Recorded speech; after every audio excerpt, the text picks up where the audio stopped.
શીખવા માટે નથી મોકલતા, ખરાબ આદત શીખવા માટે મોકલતા નથી. એને એક એવો વ્યક્તિ, એવો નાગરિક આપણે બનાવવાનો છે કે જ્યારે બહાર જ્યારે નીકળશે ને ત્યારે એને કોઈની વાત સામે વાંધો નહીં આવે, એ જાતે એનું સ્વતંત્ર જીવન જીવી શકે. એ સારો નાગરિક બનાવવાની આપણી ફરજ છે ને. એક મા બાપ તરીકે આપણને સારો દીકરો મળશે કે જે આપણી સેવા કરે.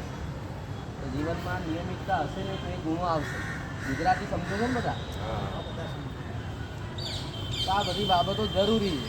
તમને ક્યારેક તમને બોલાવતા કે અમે અવારનવાર નથી બોલાવતા. આપણે તો સમજીએ છીએ કે તમારે પણ કામ હોય અને નોકરીનો દિવસ પાડીને તમે આવો તો સ્વાભાવિક વસ્તુ છે કે એક દિવસ જાય એ હું સમજી શકું. એક દિવસ એટલે શું છે તમારા માટે એ ટીચર્સ પણ સમજે છે.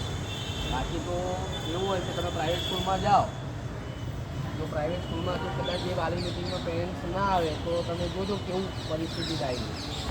તરત જ નોટિસ કે આવો પણ કેમ નથી આવ્યા, ના ભણો તો એલસી લઈ જાઓ, આમ લઈ જાઓ, તેમ લઈ જાઓ, ફી ભરવા છતાં. અહીંયા આગળ સરકારે મફત શિક્ષણ આપે છે અને સારું શિક્ષણ, પણ જો આવશે તો ભણાવશે, આવશે જ નહીં તો કોને ભણાવશે? એટલે પહેલી ફરજ તો તમારી છે કે એને નિયમિત શાળાએ સમયસર મોકલવી. પ્રાઇવેટ તો 7 દિવસે આવી જાય, 7:30 પ્રાર્થના શરૂ થઈ જાય, તો પ્રાર્થનાની અંદર તો ઘણું બધું શીખવા મળે. નાનું બાળક હોય, કારણ કે તમે બાળવાટિકા અને પહેલાં બીજાવાળા જે છોકરાઓ છે એ કેવા નાના બાળકો હોય, એને કેવું એને સંગીત ગમે, એને આનંદ કરવો ગમે. તો સવારની પ્રાર્થના છે બહુ સરસ પ્રાર્થના કરતી હોય કે જ્યારે પ્રાર્થનામાં તો ઘણું બધું તો એ પ્રાર્થનામાં શીખી જાય અને પછી વર્ગમાં એ જાય. એટલે પ્રાર્થના જો એ છૂટી જાય એની તો એને ઘણું બધી વસ્તુઓ છે એ પ્રાર્થનાની અંદર સમૂહમાં જ્યારે બેઠા હોય ત્યારે સમૂહમાંથી ઘણું બધું શીખે. એકબીજાને જોઈને કોઈ બાળક બોલતું હોય તો એને જોઈને એમ થાય કે હું પણ આવું બોલું, તો એને ઉત્સાહ વધે કે હું કાલે ટીચર આવું બોલીશ. પણ એ બોલશે જ નહીં તો ક્યાંથી બોલશે? એટલે નાના જે બાળક છે ને એને તો ખાસ તમારે એટલું બધું જ આમ નાનો જેમ કીધું સાહેબ, નાનો છોડ, નાનું ફૂલ છે ને એને સાચવવા માટે બહુ જરૂરી છે, તો વિફરાઈ જશે. એટલે આપણે બધા ભેગા મળી અને એને આપણે છે ને કંઈક આગળ લઈ જવાનું. એટલે આ જે પાયો છે ને એકદમ પાકો થઈ જાય પછી એને 3જા ધોરણથી વાંધો નહીં આવે. પહેલું બાલવાટિકા અને પહેલા ધોરણમાં, બીજા ધોરણમાં એક વાર એનો પાયો પાકો હોય. આપણા ત્યાં આગળ વાંચવાના અને લખવાના બહુ પ્રશ્નો છે. હું જોઉં છું ઘણી બધી સ્કૂલોમાં જઈએ અમે તો બાળકને 4થા, 5મા ધોરણમાં જઈને એને વાંચતા ના આવડે. હવે જો એને 4થા કે 5મા ધોરણમાં કે 6થા ધોરણમાં વાંચતા ને લખતા જ ના આવડે તો જે સાક્ષરી વિષયો જે છે, આગળ ભણવાના જે વિષયો આવશે એ કેવી રીતે ભણશે? તેનું એક જ કારણ છે કે એનો પાયો કાચો રહી ગયો. કારણ કે એને બાલવાટિકામાં કે પહેલાં કે બીજા ધોરણમાં જે એને ભણવાનું ને શીખવાનું જે શીખ્યો નથી. અને એનું મુખ્ય કારણ અનિયમિતતા. આપણા ત્યાં નાનો તહેવાર આવે એટલે આપણે 10 દિવસ રજા કહી દઈએ, લખીને મોકલી દઈએ કે 10 દિવસ રજા, તો કહેતાય નથી. અમને ઘણી વખત ટીચર્સ કહેતા હોય છે કે આ વાલીને ફોન કરે તો ફોને નથી ઉપાડતા. હું તમારી ખાલી કોઈ ખોટી બાબતો બતાવવા માટે નથી, પણ જે પ્રશ્નો આવે છે ને એની વાત કરું છું. એ નિયમિત આવે છે એનો કોઈ વાંધો નથી. જો તમે આમાં આવ્યા તો ઘણા બધા નિયમિત જ હશે કે જે નિયમિત શાળામાં આવતા હશે, એના વર્ગ શિક્ષક સાથે વાત કરતા હશે કે શું સમસ્યા તમને નડે છે, શું નથી આવડતું એની ચર્ચા કરતા હશો, આ બધી વસ્તુ કરતા હશો. પણ ઘણી વખત એવું થાય કે સામેથી જ્યારે રિસ્પોન્સ ના મળે એટલે ટીચર છે ને એને એમ થાય કે અમને પડી જ નથી તો પછી મને શું પડી છે?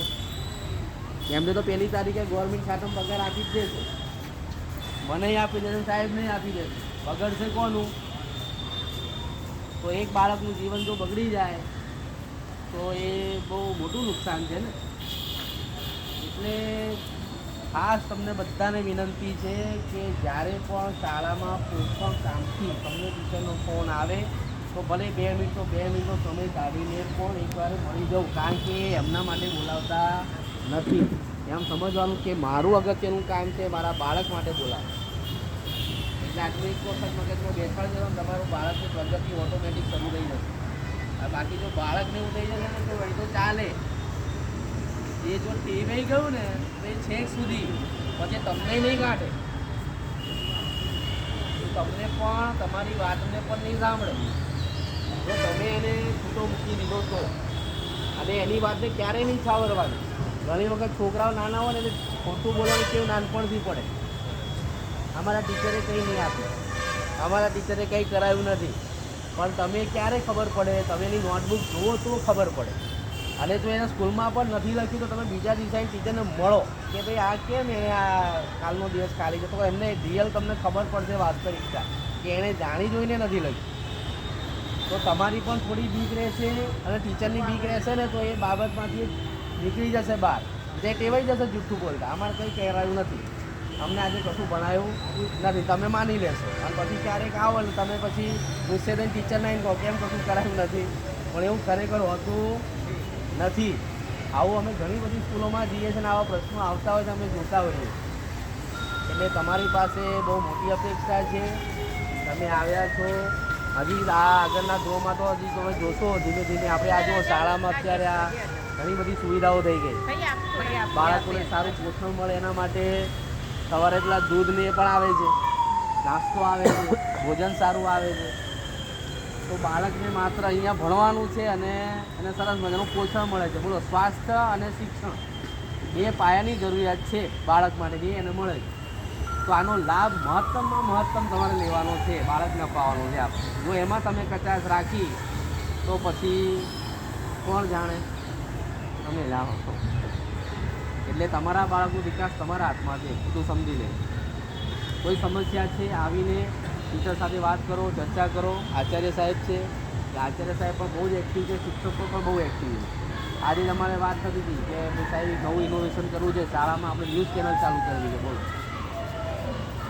એટલે કે જે 6 થી 8ના બાળકો છે એ લોકોને ન્યૂઝ કેવી રીતે બોલાય, આજે એન્કરો બોલતા હોય છે ટીવીમાં, તો એને બોલવાનું કોન્ફિડન્સ વધે. તો આપણે આવું કંઈક કરવું, બધું કરો, સરસ, સારી બાબત છે. સાહેબે સ્પેશિયલ ટી શર્ટ એવું મંગાવે છે લોગોવાળા, કે છોકરા પહેરીને બેસે અને એનો વિડીયો અહીંયા આગળ સ્કૂલમાં બતાવવામાં આવે તો એને તેમ તેનું ટીવી પર આવે. તો આવા બધા સારા ઇનોવેશનના કામ થતા હોય બાળક માટે, તો આપણે તો એના માટે જાતે જ આપણે તૈયાર થઈએ કે ના, મારું બાળક ક્યાંક, બધાને એવું ઈચ્છા હોય, મને મારા બાળકની એવી ઈચ્છા હોય કે મારું બાળક કંઈક સારી નોકરી કે કોઈક સારા હોદ્દા ઉપર જાય. દરેકની ઈચ્છા હોય ને, તમારી પણ ઈચ્છા છે. આ ઈચ્છા પૂરી કરવા માટે આ સમય એવો છે કે તમારે સમય કાઢવો પડશે, સમય આપવો પણ પડશે. તમને એમ થાય કે સ્કૂલમાં જવાનું, વારે ઘડી મીટિંગ હોય, આ હોય તે હોય, પણ બેમાંથી એક માણસે સમય કાઢીને આવી જવાનો. એટલે બંને જણ આવો તો બહુ ગુડ છે, સારી બાબત છે. પણ જો બંને જણનો સમય ના મળે તો એકાદ વાલી તો આવવું જોઈએ. એટલે બધા પાસે મોટી અપેક્ષા પણ છે. તમને કોઈ સમસ્યા છે તો આવીને સાહેબને વાત કરો, ટીચરને વાત કરો. અને આગળ તો તમે જુઓ તો જેને આ શિષ્યવૃત્તિની એટલી બધી પરીક્ષાઓ આવે છે કે બાળક પહેલાંનો સમય એવો હતો કે 10મું ધોરણ 12મું ધોરણ પાસ કરવા માટે ચોપડીઓ અમે બહારથી લઈને વાંચતા હતા. જૂની ચોપડીઓ, આની ચોપડી ભણી ગયા તો એની ચોપડી લઈને વાંચતા હતા, આવું કરતા હતા. હવે તો જુઓ તમે, ગવર્મેન્ટ કેટલું બધું પ્રોવાઈડ કરે છે, પુસ્તકો આપે છે, શિષ્યવૃત્તિ આપે છે. એને આગળ ધોરણ ભણવા માટે જો એ પરીક્ષા પાસ કરે તો એ ધોરણ ભણવાની એ શિષ્યવૃત્તિ એને મળી જાય છે. તો છેક સુધી જેનું જ્યાં 12મા ધોરણ સુધી શિક્ષણ, તો હવે તો 12મા પછી પણ 9મા 10મા 11મા 12મામાં પણ નમો લક્ષ્મી નમો સરસ્વતી નવી યોજના ચાલુ કરી, એની એ સ્કોલરશીપ આપે. બોલો, એટલે એ છેક એનું 12મા ધોરણ સુધીનું ભણી રહે ને ત્યાં સુધી તમને કોઈ વાંધો જ ના આવે એવી છે પરિસ્થિતિ. અને હાયર એજ્યુકેશનમાં પાછું એનાથી આગળ જાઓ તો એમાં પણ પાછા લાભ મળવાના જો બાળક ભણશે તો. એટલે બહુ સારું તમે બધા આવ્યા અને બંને શિક્ષકો પણ એમણે સરસ આયોજન કર્યું મિટિંગનું, એ બદલ એમને પણ અભિનંદન. કે તેના જે વાલીઓના જે પ્રશ્નો હોય, નાની સમસ્યા હોય, વ્યક્તિગત તમારી સાથે વાત કરશે કે નથી આવડતું કોઈ બાળકની કોઈ વસ્તુ, એનું કારણ જાણવું પડે કે આને કેમ નથી આવડતું. એ તમે ટીચર સાથે ચર્ચા કરશો અને બંને તમે સાથે ભેગા મળી અને બાળકને આવડી જાય એ વસ્તુ, જે એને તકલીફ પડે છે એ સપોર્ટ આપશો, પછી વાંધો નહીં આવે, પછી આગળ વધવા મળશે. એટલે બધાને અભિનંદન આવ્યા એ બદલ. અને આવી રીતે શાળામાં આવીને સાથ સહકાર આપજો તો બાળકની પ્રગતિ થાય, શાળાની પ્રગતિ થાય અને દેશની પ્રગતિ થાય. આભાર.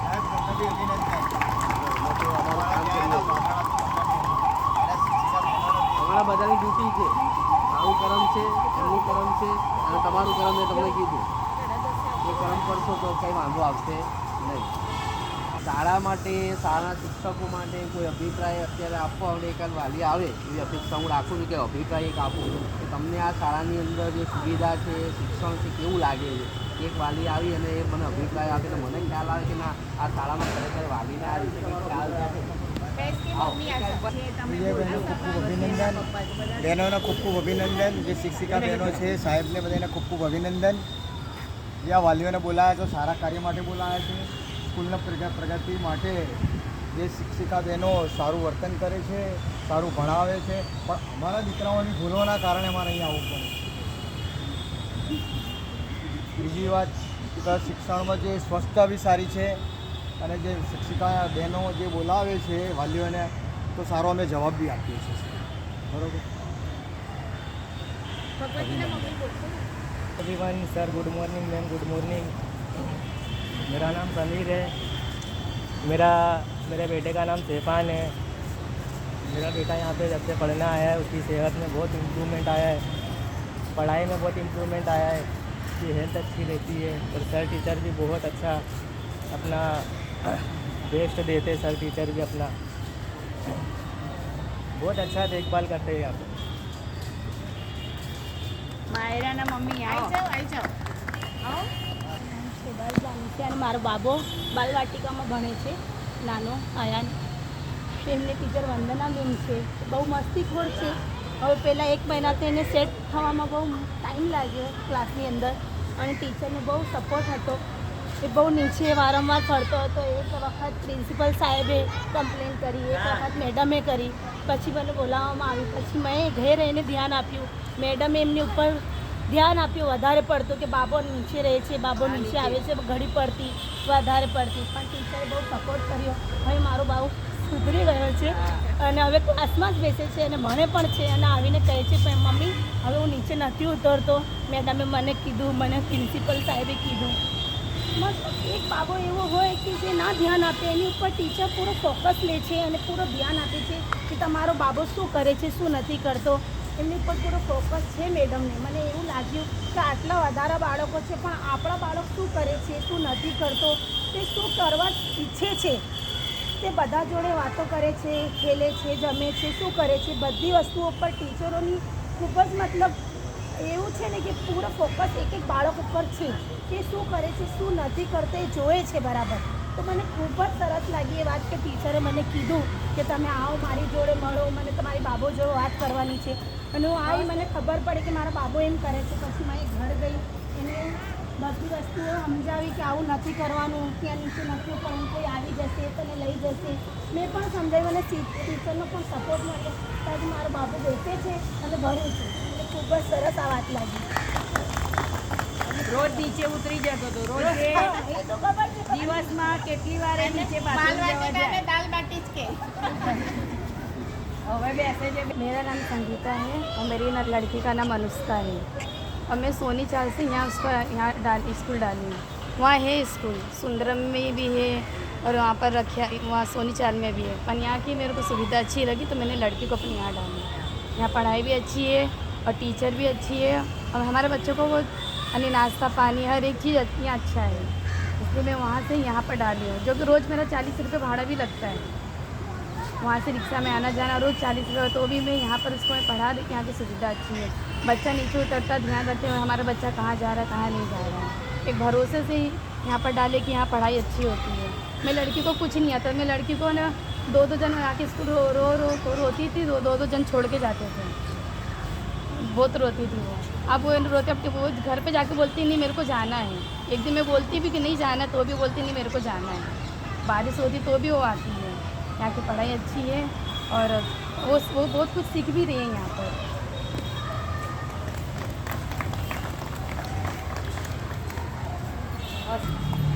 मैंने जब से मेरे बच्चे को डाला उसको काफ़ी कुछ उसने सीखा है, पढ़ा है. अभी तो वो खुद ही जिद करता है कि नहीं चले स्कूल में जाऊँगा क्योंकि सुविधा अच्छी है.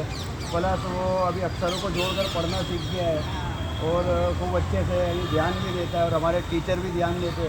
ज़रा से भी कुछ होता तो फ़ोन करते कि भाई ये तुम्हारा बच्चा ये कर रहा है, खेल रहा है, कूद रहा है, गिर रहा है, क्या है.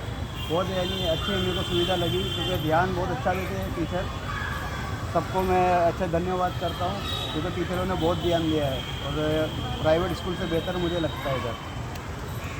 આવી જાઓ, જાનવીના પપ્પા